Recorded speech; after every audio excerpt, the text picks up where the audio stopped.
Assalamualaikum warahmatullahi wabarakatuh. Perkenalkan, nama saya Lingga Setiajid, perwakilan dari kelompok 3 Teknik Sampling Air Limbah.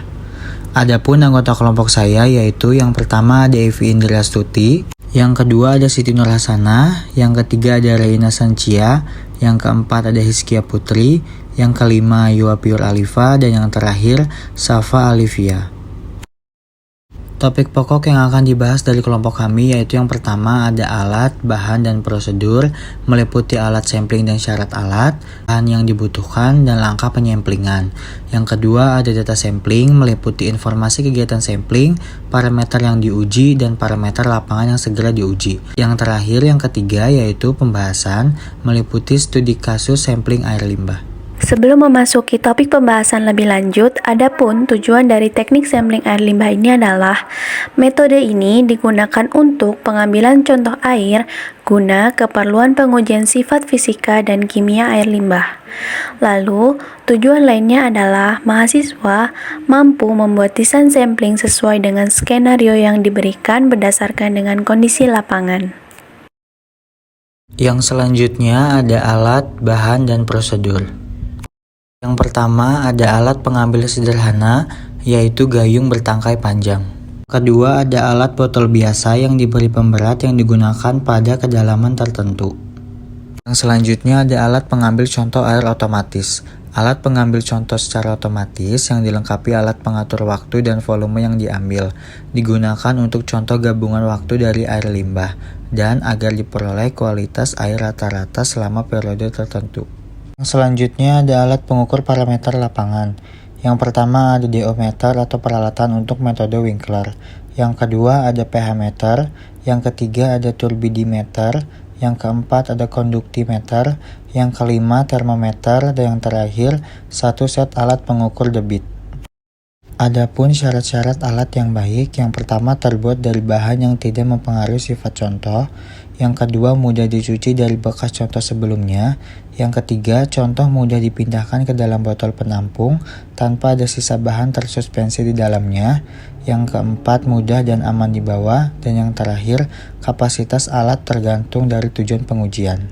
Ada juga bahan-bahan, yang pertama HNO3 pekat, yang kedua buffer 7, yang ketiga es batu, yang keempat konsumsi, dan yang kelima P3K. Selanjutnya adalah prosedur. Alat pengambilan contoh disiapkan yang sesuai dengan keadaan sumber airnya atau sesuai dengan hasil survei. Alat pengambilan contoh dibilas sebanyak 3 kali dengan air yang akan diambil. Contoh diambil sesuai dengan peruntukan analis dan dimasukkan ke dalam jerigen yang sudah disiapkan dan diberi label. Jaminan mutu pengambilan sampel dilakukan dengan mengambil contoh split, yaitu contoh yang diambil pada titik yang sama dihomogenkan dan dibagi dalam 2 wadah yang berbeda. Untuk topik yang selanjutnya adalah mengenai data sampling. Yang pertama adalah informasi kegiatan sampling air limbah, di mana lokasi pengambilannya dilakukan pada instalasi pengolahan air limbah dan dilaksanakan pada tanggal 8 Oktober 2021 pada pukul 9 pagi hingga 1 siang. Untuk tujuan penelitiannya ini adalah membuat desain sampling yang sesuai dengan skenario yang diberikan, dan pengambilannya ini disesuaikan pada prosedur dan berdasarkan kondisi lapangan.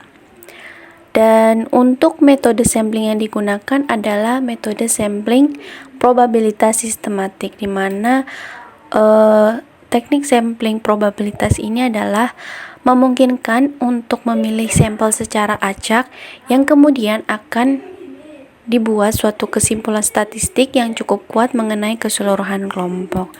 Nah, untuk sampling acak sistematik ini dilakukan dengan memperhatikan tingkatan atau strata dalam populasi. Baik, selanjutnya saya akan menjelaskan mengenai parameter yang akan diuji dalam percobaan ini.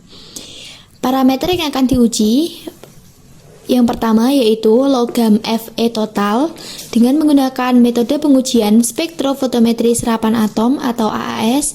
Yang kedua, nitrit menggunakan metode pengujian spektrofotometer UV vis. Kemudian BOD dan COD keduanya menggunakan metode pengujian spektrofotometer UV vis. Selanjutnya, saya akan menjelaskan mengenai parameter lapangan yang segera diuji. Untuk yang pertama yaitu BOD menggunakan alat botol Winkler. Yang kedua, pH air menggunakan pH meter, suhu air menggunakan termometer, arus air menggunakan current meter, daya hantar listrik pada air atau DHL menggunakan conductivity, DO menggunakan diometer, dan yang terakhir posisi atau titik pengambilan sampel menggunakan GPS. Selanjutnya yaitu pembahasan. Di sini dilakukan untuk menentukan titik lokasi pengambilan sampel pada studi kasus. Berikut adalah studi kasusnya. Seorang petugas sampling di suatu industri akan melakukan evaluasi efisiensi instalasi pengolahan air limbah atau IPAL. Tentukan titik pengambilan sampel yang harus dipilih. Jelaskan alasan pemilihan titik tersebut. Pada studi kasus tersebut, dilakukan pengambilan sampel pada dua titik, yaitu titik ke-1 dan titik ke-2. Untuk titik ke-1 itu, yaitu inlet IPAL dilakukan pada titik pada aliran berturbulensi tinggi, agar terjadi pencampuran dengan baik, yaitu pada titik di mana limbah mengalir pada akhir proses produksi menuju ke IPAL untuk mengetahui kandungan air limbah yang belum diproses pada IPAL. Kemudian, titik kedua yaitu pada outlet IPAL. Pengambilan contoh pada outlet dilakukan pada lokasi setelah IPAL atau titik di mana air limbah yang mengalir sebelum memasuki badan air penerima atau sungai. Nah, di sini diambil agar mengetahui kandungan air limbah yang telah diproses pada IPAL. Apabila data hasil pengujian di titik 1 dan titik 2 dibandingkan, maka dapat digunakan untuk evaluasi efisiensi instalasi pengolahan air limbah.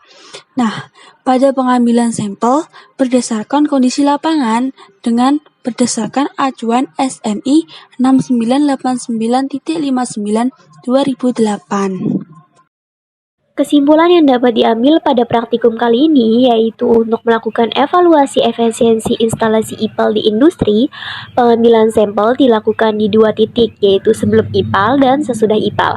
Hal ini dikarenakan pengambilan sampel harus dilakukan pada aliran berturbulensi tinggi agar terjadi percampuran dengan baik, sehingga sampel yang diambil dapat mewakili keseluruhan karakteristik air limbah, yaitu pada titik di mana limbah mengalir pada akhir proses produksi.